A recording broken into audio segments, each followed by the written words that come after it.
पूजा,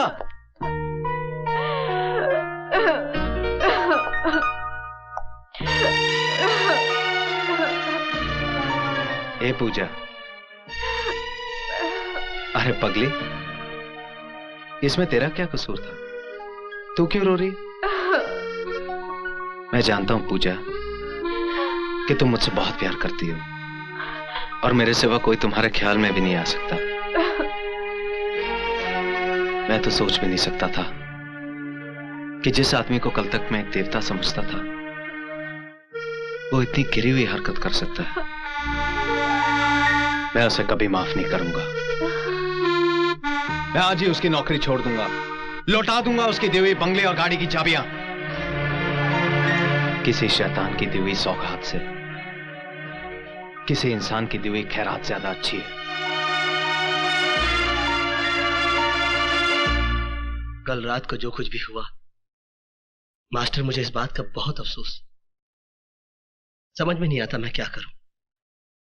एक काम करो, तुम जाके उससे माफी मांगो। माफी? हाँ।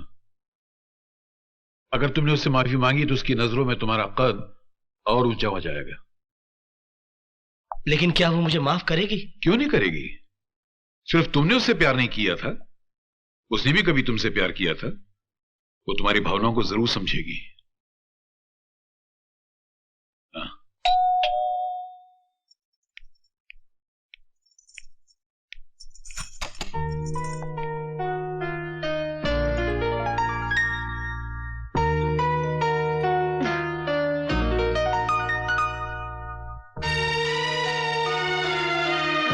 कल रात जो कुछ भी हुआ मैं उसके लिए बहुत शर्मिंदा हूं। दरअसल कल मैं अपने अतीत के उस टूटे हुए मंदिर में चला गया था जहां कभी मैं किसी पूजा की पूजा किया करता था। तुम्हारा अतीत, मेरा आज और मेरा मुस्तकबिल दोनों बिगाड़ देगा। तुम एक मैकेनिक थे ना? एक मैकेनिक बिगड़ी हुई को बनाता है, बनी को बिगाड़ता नहीं। प्लीज मेरे घर से तबाह मत करना। पूजा, किस अतीत की बात कर रहे हो तुम? मुझे देखकर तुम्हें तुम्हारा अतीत याद आया? मेरी मांग का सिंदूर और गले का मंगलसूत्र, ये क्यों नहीं नजर आया तुम्हें? तुम ये क्यों भूल गए कि अब मैं तुम्हारी पूजा नहीं बल्कि किसी की पत्नी हूँ? कल रात जो कुछ भी हुआ वो तुम्हारी ख्वाहिश थी। तुम्हारे अंदर आज भी मुझे पाने की हसरत जिंदा है। तुम मेरे पति मेरे घर पर इसलिए मेहरबान हो ताकि उसकी आड़ में तुम मुझ तक पहुंच सको, लेकिन अब मैं तुम्हारी पहुंच से बहुत दूर हो चुकी हूँ। अब तुम मुझे इंसान तो दूर देवता बनकर भी हासिल नहीं कर सकते। कभी नहीं, किसी भी जन्म में नहीं, किसी भी जन्म में नहीं, किसी भी जन्म में नहीं।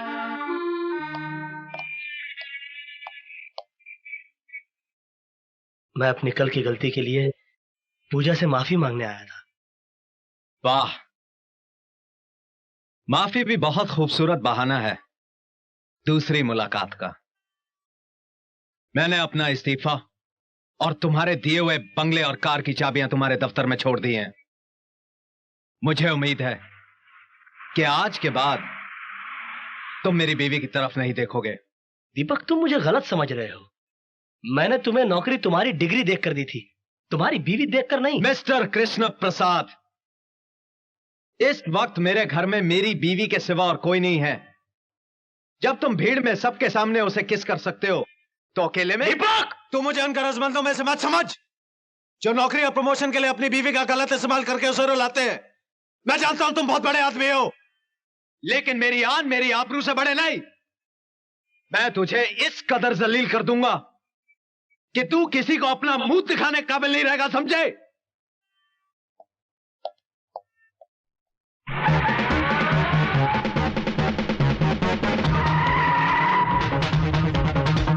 तुम मेरे पति मेरे घर पे इसलिए मेहरबान हो तक उसकी आड़ में तुम मुझ तक पहुंच सको। तुम्हारे अंदर आज भी मुझे पानी की हसरत जिंदा है, आज भी मुझे पानी की हसरत जिंदा है, आज भी मुझे पानी की हसरत जिंदा है। तू मुझे उन गरजमंदों में से मत समझ मुंह दिखाने काबिल नहीं रहेगा, समझे? मुंह दिखाने काबिल नहीं रहेगा, समझे? मुंह दिखाने काबिल नहीं रहेगा, समझे?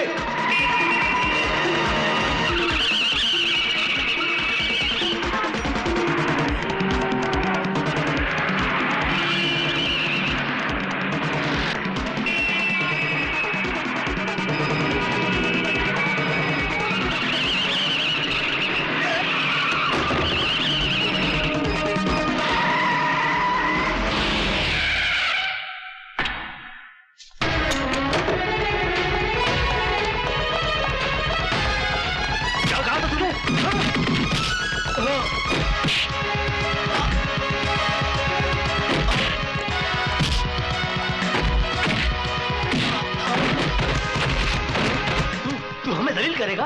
कृष्ण प्रसाद को दलील करेगा? हट जा बुझा!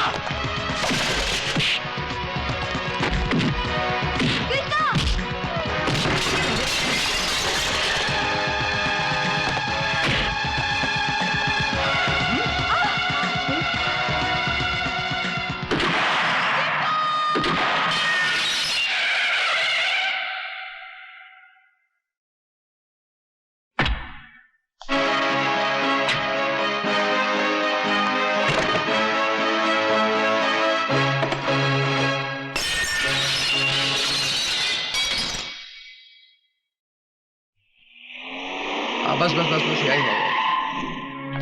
आइए। रामा रामा, क्या बात है लाली? ये सब क्या है? मिस्टर दीपक, आप पर चार्ज है। आपने केपी ग्रुप ऑफ इंडस्ट्रीज का लाखों रुपए का गबन किया है। What? Mister Deepak, you are under arrest.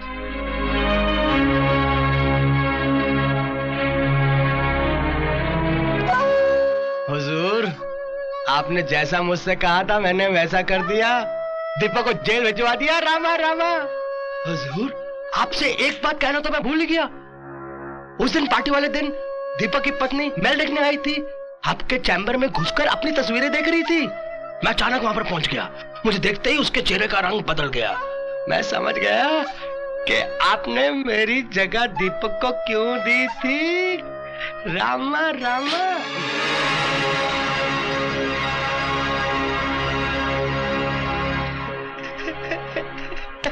समझदार हो। रामा रामा।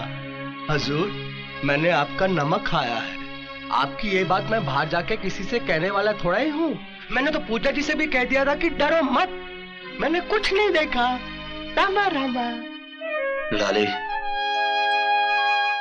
इस दुनिया में लोग मोहब्बत से सिर्फ मोहब्बत करते हैं, मगर शायद मैं दुनिया का पहला शख्स हूं जिसने अपनी पहली मोहब्बत से जंग का ऐलान कर दिया है। Yes sir, I will do. Mister Bajaj, मेरी समझ में ये नहीं आता कि आपको मैं कैसे समझाऊं। आपका केस बिल्कुल एक तरफा है, इसमें कोई गम नहीं है। आपके बेटे को सजा से कोई बचा नहीं सकता।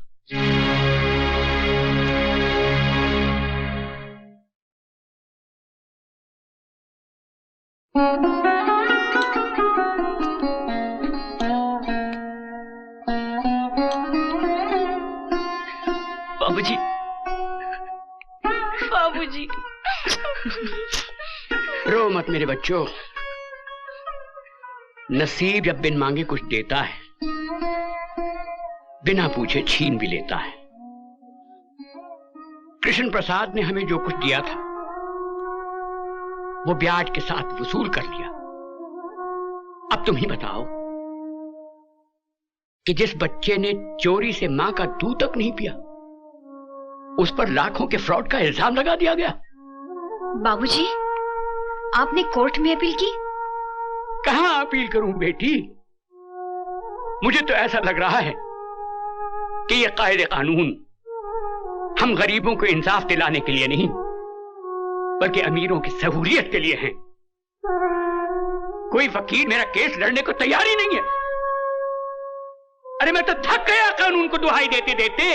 आज ही मैं उस टाइकून कृष्ण प्रसाद से जाके पूछूंगा कि हमें जलील करने के लिए तुम इतने मेहरबान हुए थे हम पे। केपी साहब, मैं आपसे अपने बेटे की रिहाई की भीख मांगने आया हूं। कुछ एहसान तो आपने अपनी मर्जी से किए थे, कुछ मैं आपसे मांगने आया हूं। कृष्ण प्रसाद मांगने वाले को सिर्फ भीख देता है, मगर तुम उन भिखारियों में से हो जो सिर्फ धुतकार के काबिल है। सच्चाई क्या है हुजूर, ये तो मैं नहीं जानता, मगर मैं ये जरूर जानता हूँ कि जिसे आप जैसा बड़ा आदमी मुजरिम कह दे, उसे बेकसूर कोई भी साबित नहीं कर सकता। आपके कहर ने मेरी कमर तोड़ दी है हुजूर। मैं आपके सामने हाथ जोड़ता हूँ, मेरे दीपक को छोड़ दीजिए। ये जानते हुए भी कि उसने मुझे जलील किया, मेरी कंपनी में लाखों रुपए का गबन किया। कृष्ण प्रसाद इज्जत और दौलत दोनों को एक साथ गवाकर खुश रहने वालों में से नहीं है, समझा? रहम कीजिए मुझ पे, मैं बहुत थक गया हूँ। मेरे बूढ़े कंधों पे एक बदनामी का बहुत बड़ा बोझ आ पड़ा है। छोड़ दीजिए मेरे बेटे को।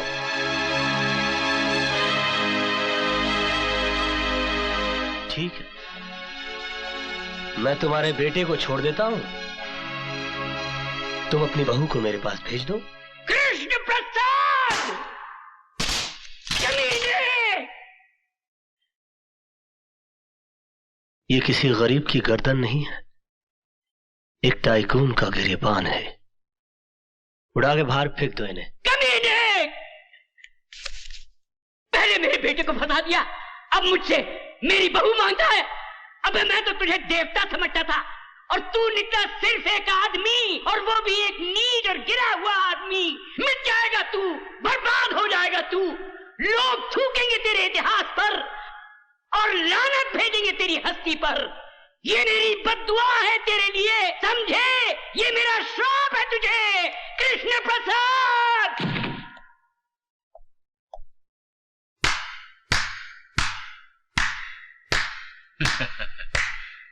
वाह कृष्ण प्रसाद, वाह वाह वाह वाह। आज मुझे पहली मर्तबा पता चला कि इतने बड़े महल में रहने वाला शख्स इतना छोटा भी हो सकता है। अरे जिस मोहब्बत को तो अपनी मोहब्बत के बल से हासिल ना कर सका, उस मोहब्बत को अपनी कायरता छल कपट से हासिल करना चाहता है। आज मुझे पता चला कि तेरे इस मासूम और भोले चेहरे के पीछे एक शैतान, एक भेड़िया रहता है। मास्टर, चिल्ला मत। तू मोहब्बत में मिटा जरूर है, मगर मोहब्बत के फलसफे को नहीं समझा। तू बहुत ऊंचा फलसफा है, और मैं यहां तेरी शरारतों को रफू करने आया था। तेरी बदतमीजों को रफू नहीं कर सकता मैं जा रहा हूं। अरे जा, मुझे किसी की जरूरत नहीं है। अरे जब मैंने अपने दिल में रहने वालों के जाने का अफसोस नहीं किया, तो घर से जाने वालों की परवाह क्या करूंगा। मास्टर, तो सिर्फ बातों की चिंदियां रफू कर सकता है, दिलों के चिथड़ों को नहीं। चल जा, कोई जरूरत नहीं है मुझे किसी की।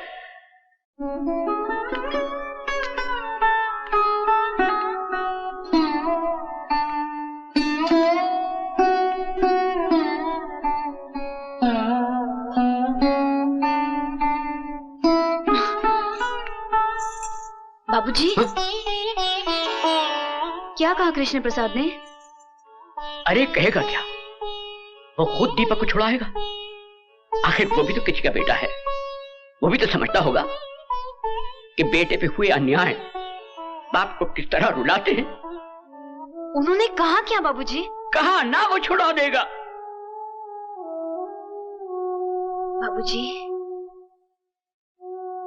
मेरे चेहरे पे घूंघट नहीं है, मैं आपकी आंखों में अपमान के आंसू देख रही हूँ। कोई ऐसी कड़वी बात अब सुनकर आए हैं जिसे कहते हुए आपकी जबान आपका साथ नहीं दे पा रही है। मुझे बताइए बाबूजी, पति के गम से ज्यादा गमगीन कोई बात नहीं हो सकती जिसे एक पति सुन ना सके। मेरी बात तो सुनो बहू। मैं आपकी बात समझ रही हूँ बाबूजी, मगर ये नहीं समझ पाई कि कृष्ण प्रसाद मेरे पति को छोड़ना नहीं चाहते या आप उसे छुड़ाना नहीं चाहते। हाँ, मैं छुड़ाना नहीं चाहता। कोई बाप अपने बेटे की ऐसी रिहाई नहीं चाहेगा जिसके लिए उसे अपनी बहू के सम्मान को बेचना पड़े। बस बाबूजी, मुझे कृष्ण प्रसाद का संदेशा मिल गया।